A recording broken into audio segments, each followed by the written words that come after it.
Ticket তো আমরা 2 তারিখ থেকে আমরা দেওয়া শুরু করবো এবং এই যাত্রার প্রথম থেকে এটাকে মানুষের মানুষ যাতে বিনা বিড়ম্বনা আমরা যাতে তাদের পৌঁছে দিতে পারি সেজন্য আমরা চেষ্টা করে যাচ্ছি এবং এই যাত্রা শুরু পর্যন্ত শেষ হওয়া পর্যন্ত এবং এদের ফেরত আনা পর্যন্ত আমাদের এই প্রচেষ্টা অব্যাহত থাকবে।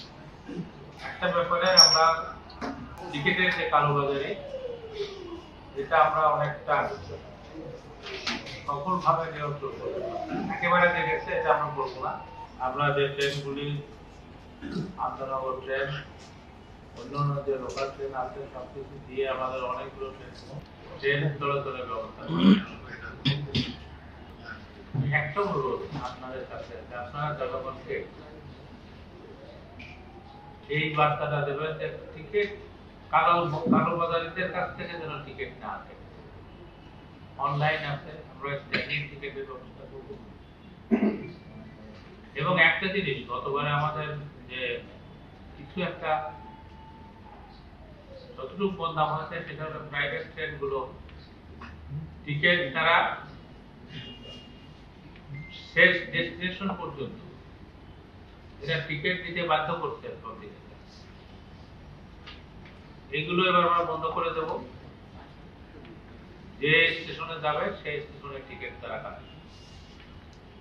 তারপরে কয়েকটা টিকিট তারা বোধহয় 4টা না 5টা টিকিট তারা কিনতে বাধ্য করছে। এইগুলো আমরা হইতে দেবো না ইনশাআল্লাহ। এগুলো আমাদের নজরে আসবে। পুরো ব্যাপারটা ঈদ যাত্রার পুরো ম্যানেজমেন্টে আপনাদের সহযোগী হিসেবে পেয়েছে।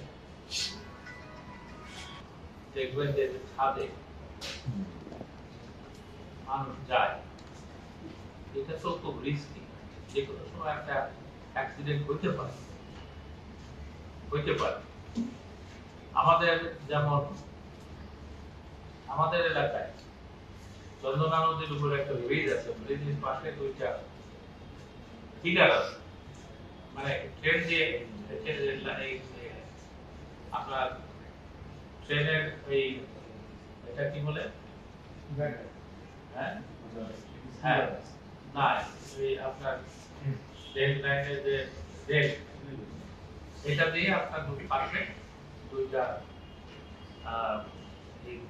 যারা আছে এটাতে প্রায় অ্যাক্সিডেন্ট আছে। উদ্ধার করে রাখতে পারে অ্যাক্সিডেন্ট এরকম অনেক জায়গায় হতে পারে। ট্রেনে যখন ছাদে যাত্রীরা চলাচল করে তখন যে কোনো সময় অ্যাক্সিডেন্ট